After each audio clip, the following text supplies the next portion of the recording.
리플 XRP와 관련해서 정말 놀라운 뉴스가 하나 터졌습니다. 드디어 XRP 파생 상품 시장이 공식적으로 승인을 받았다는 소식입니다.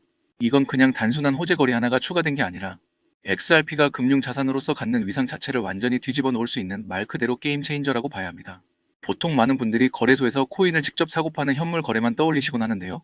하지만 금융시장의 진정한 메인 무대는 바로 파생상품 시장이라고 할 수 있습니다. 특정 자산의 가치를 따라가는 선물이나 옵션, 스왑 같은 상품들이 거래되는 이 시장은 현물 시장과는 체급 자체가 다를 정도로 막대한 자금이 오가는 곳이죠. 실제로 전 세계 파생상품 시장의 규모를 따져보면 현물 시장의 수십 배에서 수백 배에 이른다고 알려져 있습니다.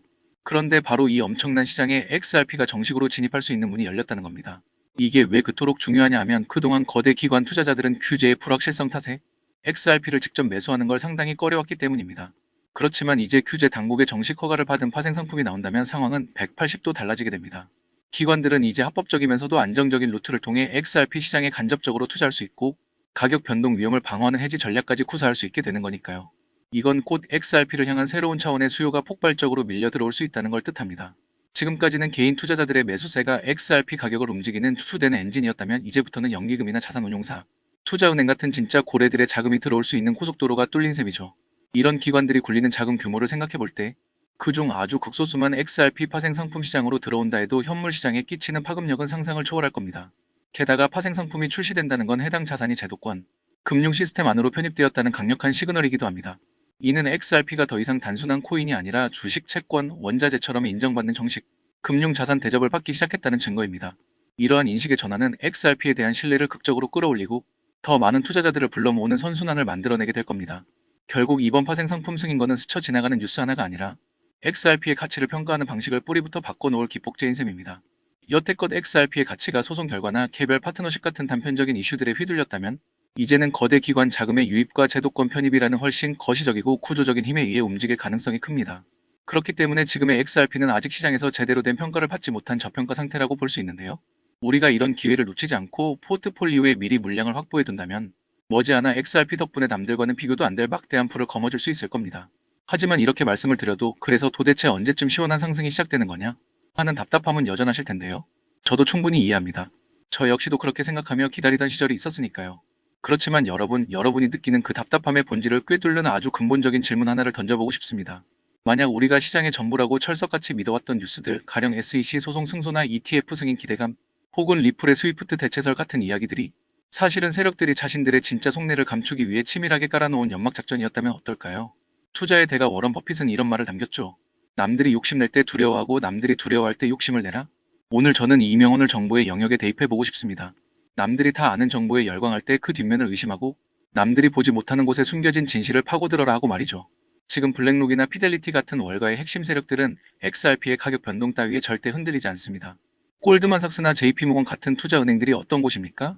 그들은 뉴스를 따라가는 추종자가 아니라 오히려 뉴스를 생산해서 개인 투자자들을 쥐락펴락하는 주체들입니다. 그들은 대중들이 ETF 승인 여부에만 목을 메고 있을 때 전혀 다른 차원에서 물밑 작업을 진행하며 개인들의 물량을 쓸어 담을 준비를 하고 있는데요.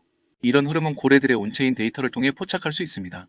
지금 보고 계신 지표는 험프백이라고 불리는 건데 최상위 고래들, 즉 기관 투자자들의 지갑수와 코인 가격의 상관관계를 보여주는 지표입니다.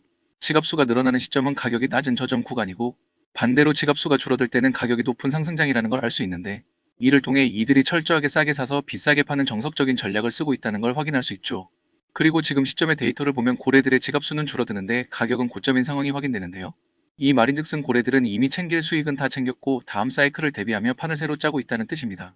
자, 그렇다면 이들이 기획하고 있는 다음 사이클 그 중심에 놓인 테마는 과연 무엇일까요? 바로 XRP 레저 EVM 사이드체인입니다. 제 영상을 꾸준히 챙겨보신 분들이라면 한 번쯤 들어보셨을 겁니다. 작년 말부터 리플 측에서 지속적으로 언급해왔고 올해 드디어 메인넷이 출시가 되었죠. EVM 사이드체인은 쉽게 풀어서 말하자면 이더리움 생태계와 리플 생태계를 연결해주는 다리 같은 시스템이라고 보시면 됩니다. 그렇다면 리플은 왜 굳이 이더리움 생태계와 연결되려고 했을까요? 그 이유는 바로 서로의 단점을 완벽하게 보완해줄 수 있기 때문입니다. 조금 더 알기 쉽게 설명해 드리겠습니다. 현재 전 세계 블록체인 애플리케이션, 즉 디파이 생태계의 90% 이상은 이더리움 기반으로 돌아가는데요. 이더리움 디파이 시장에 예치된 총 자산인 TVL 규모가 얼마나 되는지 아십니까? 무려 1,500억 달러? 우리 돈으로 200조 원이 넘습니다. 스웨덴이나 벨기에, 폴란드 같은 웬만한 중소 국가의 1년 GDP와 맞먹는 천문학적인 자금이 이더리움이라는 단 하나의 디지털 생태계 안에서 돌고 있다는 겁니다. 그런데 이더리움에는 아주 치명적인 단점이 하나 있습니다. 바로 살인적인 수수료와 답답한 전송 속도입니다. 디파이를 한 번이라도 써보신 분들은 공감하실 겁니다. 전송 한 번 하려면 수수료로 무려 10만원, 20만원씩이나 지불해야 하죠. 바로 이 지점에서 XRP 레저 EVM 사이드체인의 진정한 가치가 빛을 발합니다.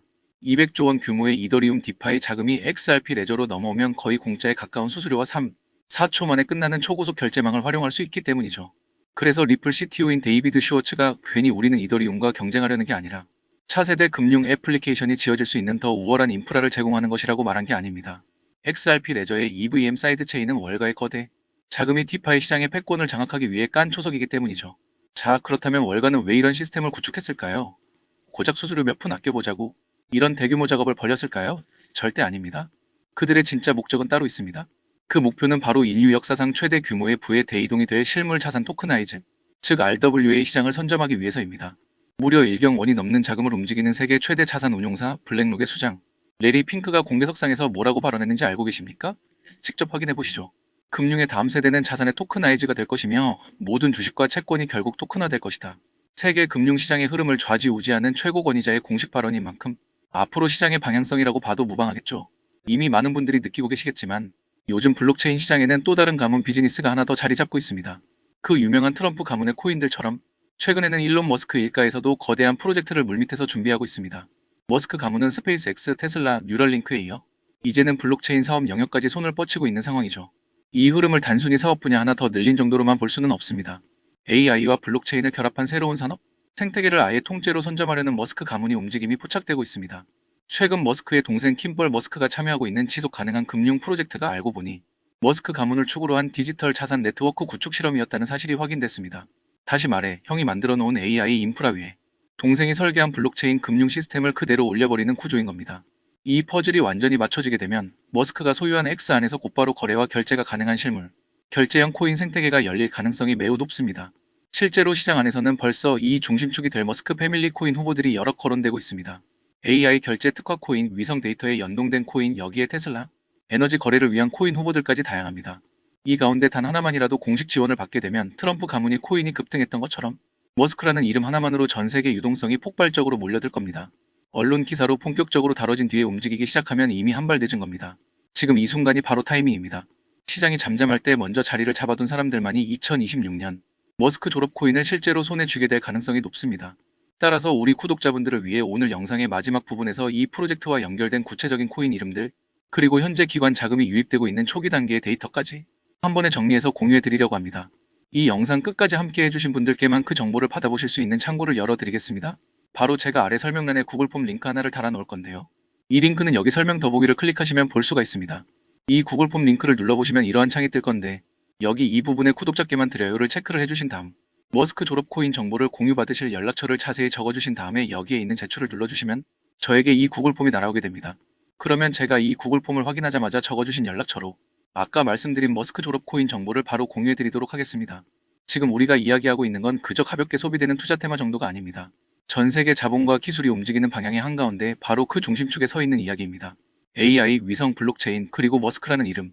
이 네 요소가 하나로 결합하는 순간 그건 단순한 가격 상승이 아니라 완전히 새로운 시장이 열리는 출발점이 될 것입니다.